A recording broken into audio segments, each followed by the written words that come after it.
আসসালামু আলাইকুম সবাইকে। তো আজকে আমরা পড়ব শ্বসন। তোমাদের বইয়ে দেখবা যে শ্বসন একটা টপিক আছে, এখান থেকে খুবই অল্প আলোচনা করা আছে। মনে রাখবা শ্বসন দুই ধরনের, একটা হলো সবজ শ্বসন, একটা হলো অবজ শ্বসন। তাইলে এই শ্বসন থেকে দেখবে একটা চার্ট দেওয়া আছে, কী কত মোল শক্তি তৈরি হয়, কত অণু এটিপি তৈরি হয়, কী খরচ হয়। এটা তোমাদের কিন্তু অনেকের উল্টাপাল্টা লাগে। তো এখান থেকে তোমরা সব ক্লিয়ার হয়ে যাবা। মনে রাখবা শ্বসন দুই ধরনের, একটা হলো সবজ শ্বসন, একটা হলো অবজ শ্বসন। সবজ শ্বসন মানে কি, যেটাতে অক্সিজেন দরকার হয়, আর অবজ শ্বসন মানে যেটাতে অক্সিজেন দরকার হয় না। এখন এই শ্বসনটা আসলে কি? শ্বসনটা হইল, মনে রাখবা যে আমাদের মধ্যে যে খাবার আছে, ঠিক আছে, উদ্ভিদরা যে খাবার তৈরি করে সালোক সংশ্লেষণ প্রক্রিয়ায়, কী তৈরি করে? গ্লুকোজ। অ্যান্ড আমরা তো অনেক কিছুই খাই, আমাদের খাবার তো আর তৈরি করা লাগে না, কিন্তু খাবার আমাদের শরীরে জমা থাকে। এই দুই উদ্ভিদ আর প্রাণী, এদের ক্ষেত্রে এই খাবারটারে শক্তিতে রূপান্তর করার পদ্ধতি হলো শ্বসন। তাহলে শ্বসন কি করে? আমার শরীরে যে মজুতকৃত শক্তিটা আছে, আমার শরীরে যে মজুতকৃত খাবারটা আছে, সেটারে শক্তি তৈরি করে, ঠিক আছে, যেটা দিয়ে আমরা চলাফেরা করতে পারি বা উদ্ভিদ তার বিভিন্ন কাজ করে। তাহলে এইটা হলো একটা সবজ শ্বসন, একটা অবজ শ্বসন। সবজ শ্বসন মানে কি, অক্সিজেন দরকার, এটাতে অক্সিজেন দরকার নেই। এখন অক্সিজেন হলে সুবিধা কি? এই যে গ্লুকোজটা আছে, এটারে যদি আমি পুরাপুরি ভাঙতে চাই, তাহলে আমার অক্সিজেন দরকার হয়, কারণ গ্লুকোজটা পুরাপুরি জারিত করতে গেলে আমার অক্সিজেন দরকার হয়। তুমি যদি অক্সিজেন না দাও, তাহলে তুমি গ্লুকোজটা পুরাপুরি ভাঙতে পারবে না। আর পুরাপুরি যদি একটা জিনিসটা না ভাঙো, তার থেকে পুরা শক্তি তুমি বের করে আনতে পারবে না। তাহলে যখন তুমি সবার শ্বসন অক্সিজেন দিবা, তখন পুরা গ্লুকোজটারে ভেঙে তুমি পুরা শক্তিই পাবা, মানে 38 এটিপি পাবা। বাট যখন তুমি অক্সিজেন দিবা না, শুধুমাত্র এনজাইমের উপস্থিতিতে গ্লুকোজটারে ভাঙবা, তখন গ্লুকোজটারে তুমি পুরাপুরি ভাঙতে পারবা না। একবারে পুরাপুরি ভেঙে কার্বন ডাইঅক্সাইড আর পানি যে আমরা তৈরি করি, সেটা আমরা পারবো না। ফলে পুরাপুরি শক্তি আমরা বের করতে পারবো না, ফলে মাত্র 2 অণু এটিপি আমরা পাবো। বুঝছো? তাহলে সবার শ্বসনে কি, অক্সিজেন থাকে, যার কারণে পুরাপুরি আমরা ভেঙে 38 অণু এটিপিটাই পাই, অ্যান্ড কার্বন ডাইঅক্সাইডের পানি পাই। কিন্তু অবাধ শ্বসনে আমরা পুরাপুরি ভাঙতে পারি না, কারণ কি, এখানে অক্সিজেন নাই, শুধুমাত্র এনজাইমের উপস্থিতিতে ভাঙে। ফলে পুরোপুরি না ভাঙে আমরা সেটারে ইথানল অথবা ল্যাকটিক অ্যাসিড, এই দুইটাতে তৈরি করি। যেহেতু পুরোপুরি ভাঙতে পারি নাই, এই জন্য শক্তি পাই 2 অণু এটিপি। তাহলে এখন আমরা একটু ভিতরের ধাপগুলোতে যাই।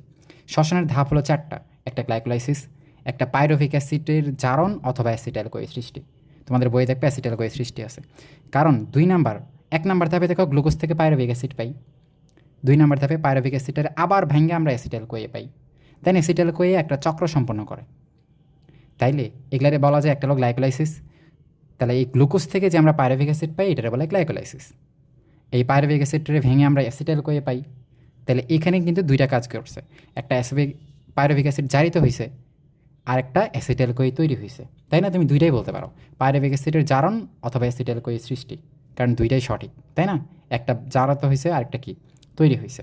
তাহলে 2 নাম্বার ধাপটা অ্যাসিটাইল কোয়ে সৃষ্টি, কারণ অ্যাসিটাইল কোয়ে তৈরি হয়েছে। অ্যান্ড ওই অ্যাসিটাইল কোয়ে একটা চক্র সম্পন্ন করে, আবার ওই অ্যাসিটাইল কোয়েই তৈরি করে, এটার বলে ক্রেবস চক্র।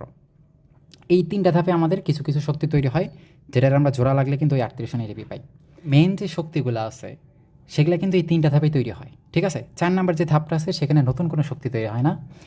এই জায়গাগুলোতে আমরা 2-3 ফর্মে আমরা শক্তি পাই। দেখো এখানে এটিপি তৈরি হয়েছে, আবার কি NADH2 তৈরি হয়েছে। তো উদ্ভিদ কিন্তু ডিরেক্ট এটিপিটারে ব্যবহার করতে পারে, এই ন্যাড বা ফ্যাট এগুলার ইউজ করতে পারে না। তার মানে এগুলারে তারা ভাঙায় এটিপি তৈরি করতে হবে। এই কাজগুলোই করে 4 নাম্বার ধাপ, ঠিক আছে? তাহলে 4 নাম্বার ধাপে নতুন কিছু তৈরি হয় না। এই ধাপগুলোতে এটিপি বাদে অন্য যে ফর্মে শক্তি তৈরি হয়েছে, সেগুলারই সে শুধু ভাঙবে, ঠিক আছে? তাহলে টোটাল আসলে এখানে 4টা ধাপ। একটা হলো গ্লাইকোলাইসিস, একটা হলো অ্যাসিটাইল কোয়ে সৃষ্টি, একটা হলো ক্রেবস চক্র, আর একটা হলো ইলেকট্রন প্রবাহতন্ত্র। এখন এই গ্লাইকোলাইসিসটা মনে রাখবা যে এটা হয় কোথায়? এটা হয় সাইটোপ্লাজমে। একটা এই যে পুরা কোষ আছে, কোষের মধ্যে নিউক্লিয়াসের বাইরে যে সাইটোপ্লাজম থাকে সেখানে। কিন্তু বাকি 3টা ধাপ তৈরি হয় মাইটোকন্ড্রিয়াতে, ঠিক আছে? তাহলে বাকি 3টা ধাপ সংগঠিত হয় কোথায়? মাইটোকন্ড্রিয়াতে। তো এই অবাধ শ্বসনটা হয় কাদের মধ্যে? ব্যাকটেরিয়া বা ইস্ট, এদের মধ্যে। তো মনে রাখবা, এরা তো আদিকোষী, মানে এদের তো মাইটোকন্ড্রিয়া নাই। তাহলে এদের আসলে এই 3টা ধাপ কেমনে হবে? তাহলে এদের আসলে এই 3টা ধাপ হয় না। তাহলে এর শুধুই প্রথম ধাপটাই, গ্লাইকোলাইসিসটাই হয়, অ্যান্ড বাকি ধাপগুলো কিন্তু পুরোপুরি হয় না। যার কারণেই এখানে যে বারবার ভাঙছে, সেই ভাঙাটা কিন্তু এখানে আসলে হয় না, ঠিক আছে? এই জন্য শক্তি আসলে কম হয়, কারণ প্রতিটা ধাপে আমি কিছু কিছু শক্তি পাইছি। তো এখানে শুধু এক ধাপের শক্তিটাই আমরা পাই, বাকি ধাপগুলোই পাই না, এই জন্য 2 অণু হয়, ঠিক আছে? তাহলে মনে রাখবা যে এখানে আসলে কি, ইলেকট্রন প্রবাহতন্ত্রটার কাজ কি? এই যে এটিপি বাদে অন্য যে ফর্মগুলো আমরা পাইছি, সে শুধু এটা ভাঙবে। তাহলে প্রথমে দেখো গ্লুকোজটা প্রথমে আমি কীভাবে ভাঙবো? Pyruvic acid. এই পাইরুভিক অ্যাসিডের সংকেতটা দেওয়া আছে, দেখো CH3COC. তাইলে এই গ্লুকোজ প্রথমে পাইরুভিক অ্যাসিডে ভাঙবে, এটারে বলে গ্লাইকোলাইসিস। তো এই পাইরুভিক অ্যাসিডে দেখো, একটা পাইরুভিক অ্যাসিডে কিন্তু 3টা কার্বন, বাট একটা গ্লুকোজে তো 6টা কার্বন, এই জন্য 2টা পাইরুভিক অ্যাসিড তৈরি হয়েছে, ঠিক আছে, তাহলে দুইটা পাইরুভিক অ্যাসিডে কি 3 দুগুণে 6টা কার্বন, এখানে আবার একটা অ্যাসিটাইল কোয়েতে কিন্তু 2টা কার্বন, তাহলে 2টা অ্যাসিটাইল কোয়ে কি 4টা কার্বন, তাহলে 2টা কার্বনের ঘাটতি হলো না, এই জন্য এখান থেকে 2টা কার্বন ডাইঅক্সাইড বের হয়ে গেছে। ঠিক আছে, কারণ 2টা পাইরুভিক অ্যাসিডে 3 দুগুণ কি 6টা কার্বন, আর এখানে 2টা অ্যাসিটাইল কোয়ে 2 দুগুণ 4টা কার্বন, তাহলে আরও 2টা কার্বনের ঘাটতি হইলো, এই জন্য মনে রাখবে এখানে প্লাস দিয়ে আমি কী দেবো 2CO2, 2টা কার্বন অক্সাইড কিন্তু এখানে তৈরি হয়। ঠিক আছে, আর এই অ্যাসিটাইল কোয়েটা কী হয়, একটা চক্র সম্পন্ন করে আবার সেই তৈরি করে, তো এই চক্রটারে বলে ক্রিপস চক্র। তাহলে এই চক্রতে কী তৈরি হয়, 4টা কার্বন ডাইঅক্সাইড তৈরি হবে, 6টা ন্যাডিস্টো তৈরি হবে, 2টা ফ্যাট, 2টা জিটিপি। ঠিক আছে, উদ্ভিদের ক্ষেত্রে এটিপি তৈরি হয় এটার বদলে, কিন্তু প্রাণীর ক্ষেত্রে জিটিপি তৈরি হয়। তাহলে তোমরা মেনলি এই 3টা মনে রাখবা। ঠিক আছে, ক্রিপস চক্রে এখনও গ্লুকোজ থেকে আমি কি 6টা ন্যাট পাই, 2টা ফ্যাট, 2টা জিটিপি বা এটিপি। ঠিক আছে, এটা একটু মনে রাখবা, আর আমি 4টা কার্বন ডাইঅক্সাইড পাই। ঠিক আছে, এই জিনিসটা একটু ভালো করে একটু মনে রাখবা। আর ইলেকট্রন প্রবর্তনতে কী হয়েছে, এই যে ফ্যাট, এই যে ন্যাট, মানে অন্য ফর্মে যে আমি পাইছি যেটা উদ্ভিদ ইউজ করতে পারতেছে না, সেগুলারে ভেঙে কি এক অণু ন্যাট থেকে, এখানে কি হয়, এক অণু যে ন্যাট আছে, এক অণু ন্যাট ইস্টু থেকে 3 অণু এটিপি তৈরি হয়, 3 অণু এটিপি, আর এক অণু ফ্যাট ইস্টু থেকে কি 2 অণু এটিপি তৈরি হয়। ঠিক আছে, 2 অণু এটিপি। আর জিটিপি যেটা আছে ওটা এক অণু জিটিপি থেকে এক অণু এটিপি তৈরি হয়, বুঝছো? এটিপি আর জিটিপি প্রায় সেম, প্রাণীর ক্ষেত্রে ডিরেক্ট জিটিপি তৈরি হয়, উদ্ভিদের ক্ষেত্রে এটিপি তৈরি হয়। তাহলে এই যে কনভার্টটা হয় এটা কিন্তু ইলেকট্রন প্রবর্তন করে, সে নতুন কোনো শক্তি তৈরি করে না। তাহলে আমি যদি বলি যে গ্লুকোজ থেকে 2টা পাইরুভিক অ্যাসিড পাই, এটারে বলে গ্লাইকোলাইসিস, এখানে আমার 2টা ন্যাডিস্টো তৈরি হয়, 2টা এটিপি তৈরি হয়। এখন তোমাদের বইয়ে দেখবা যে এটিপি তৈরি হয় 4টা দেওয়া আছে, কিন্তু 2টা ঠিক সাথে সাথেই খরচ হয়। তাহলে আমার নিট উৎপাদন কত, 2টা ন্যাট আর 2টা এটিপি। ঠিক আছে, পাইরুভিক অ্যাসিড থেকে অ্যাসিটাইল কোই সৃষ্টি, এইটারে বলে অ্যাসিটাইল কোই সৃষ্টি, এই ধাপটার নাম। এখানে 2টা কার্বন ডাইঅক্সাইড তৈরি হয় আর 2টা ন্যাট তৈরি হয়। আর ক্রেবস চক্রে কি 6টা ন্যাট, 2টা ফ্যাট, 2টা জিটিপি, একবারে মুখস্থ। ঠিক আছে, তাহলে এখানে আসলে কী হইতেছে কাও, এই যে এখন এই যে 2টা ন্যাট, এটা কিন্তু আবার 4 নাম্বার ধাপে কী হবে, একটা থেকে 3, তাহলে 2টা থেকে কি 6টা এটিপি তৈরি হবে। তাহলে এখানে আমি যদি ধরি এটা মানে কি 6টা এটিপি, আর এটা হলো 2টা এটিপি, তাহলে গ্লাইকোলাইসিসের নিট এটিপি কত, 8 এটিপি। ঠিক আছে, তেমনি পাইরুভিক অ্যাসিডে দেখো 2টা কার্বন ডাইঅক্সাইড আর 2টা ন্যাট, তো 2টা ন্যাট থেকে তো ইলেকট্রন প্রবর্তন হতে 2 দুগুণ 6টা আবার এটিপি তৈরি হয়ে যাবে, তাহলে এখানে কিন্তু 6টা এটিপি তৈরি হইতেছে। ঠিক আছে, অ্যাসিটাইল কোয়ের সৃষ্টি, এটা থেকে 6টা এটিপি তৈরি হয়। আর ক্রেবস চক্রে দেখো একটা ন্যাট থেকে 3টা পাই, তাহলে 6টা থেকে কি 18টা এটিপি, আর এখানে একটা ফ্যাট থেকে আমরা 2টা পাই, তাহলে 2টা থেকে কি 4টা এটিপি, আর 2টা জিটিপি থেকে 2টা এটিপি, তাহলে 18 আর 4 22, 22 আর 2 24, তাহলে ক্রেবস চক্রে আমরা টোটাল 24 অণু এটিপি পাই। তাহলে এখন এই 3টা যোগ করো, 8 যোগ 6 যোগ 24, টোটাল হয় 38। তাহলে এইটাই আসলে দেওয়া আছে তোমাদের ওই ছকটার মধ্যে, দেখবা যে উৎপাদিত পদার্থ আর তৈরি পদার্থ, মানে এই জিনিসগুলো দেওয়া আছে। ঠিক আছে, ব্যয়িত পদার্থ কি, উৎপাদিত পদার্থ কি, আর কয়ন এটিপি তৈরি হয়। তাহলে এখানে ব্যয় হইতেছে কি, একটা গ্লুকোজ ভাঙতেছে, তৈরি হইতেছে কি 2টা পাইরুভিক অ্যাসিড সাথে 2টা ন্যাট, 2টা এটিপি।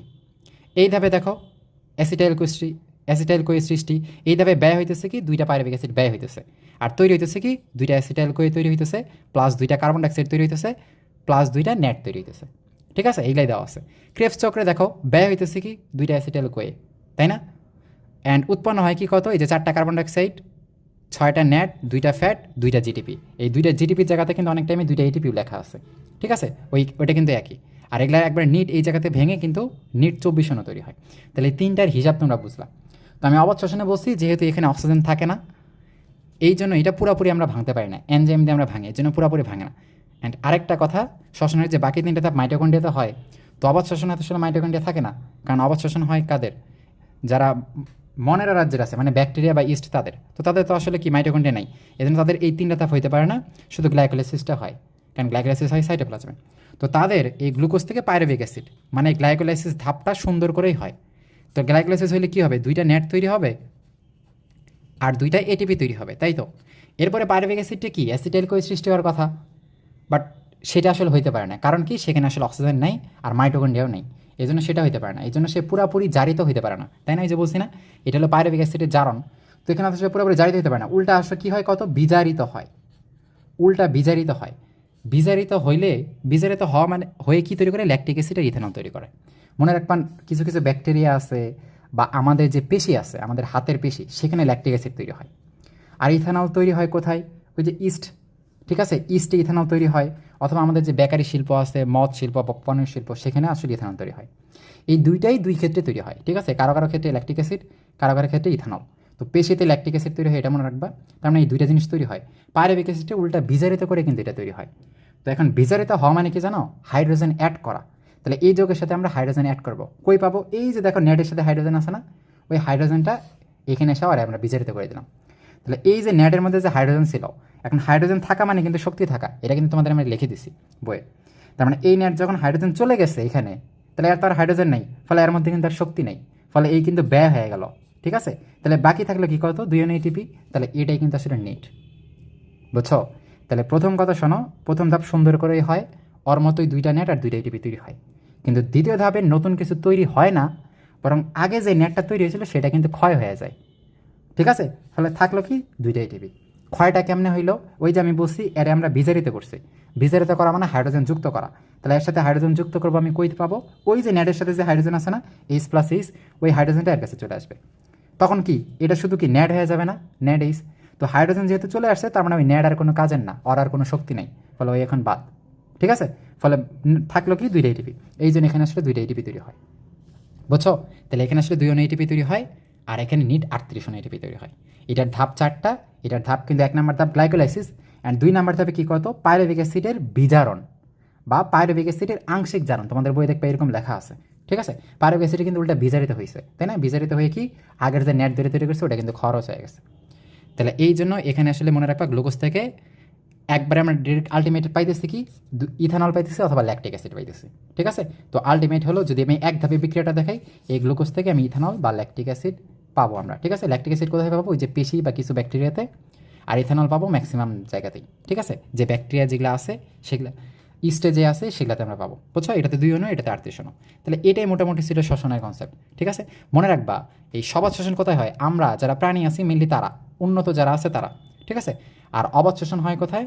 অবাধ শোষণ হয় ওই যে ইস্ট, তারপর ব্যাকটেরিয়া, এদের ক্ষেত্রে, ঠিক আছে? আমাদের বইয়ে দেখবে সুন্দর করে লেখা আছে কোনটা কোন জায়গাতে হয়। এখন আমাদের শরীরে কি অবাধ শোষণ হইতে পারে না? হ্যাঁ পারে। আমাদের যে আরবিসি বা লোহিত রক্তকণিকা আছে, তাদের তো আসলে মাইটোকন্ড্রিয়া নাই, তাহলে তার তো এই 3টা ধাপ হবে না। তাহলে তার মধ্যে অবাধ শোষণ প্রক্রিয়ায় শক্তি তৈরি হয়, ঠিক আছে? আমাদের বডিতে এমন অনেক কোষ আছে যাদের আসলে মাইটোকন্ড্রিয়া নাই, তারা অবাধ শোষণ প্রক্রিয়ায় খাবার তৈরি, এই শক্তি তৈরি করে।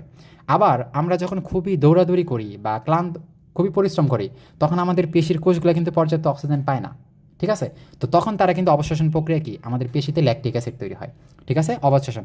তাহলে আমাদের পেশিতে ল্যাকটিক অ্যাসিড তৈরি হয়। তাহলে যে কোনো কোনো কন্ডিশনে যদি অক্সিজেন না দাও তুমি, তাহলে সেই কন্ডিশনে অবশোষণ তৈরি হয়ে কিন্তু অল্প পরিমাণ শক্তি তৈরি হবে, বুঝছো? তো শ্বসন কিন্তু দিনটা 24 ঘন্টা হয়। শ্বসনে মেনলি কি বিক্রিয়াটা আমাদের বইয়ে লেখা আছে, ঠিক আছে? আমি মেনলি এই ডায়াগ্রাম, কঠিন ডায়াগ্রামটা তোমাদের বোঝানোর জন্য দিয়েছি। তাহলে এতটুকুই ছিল শ্বসন থেকে।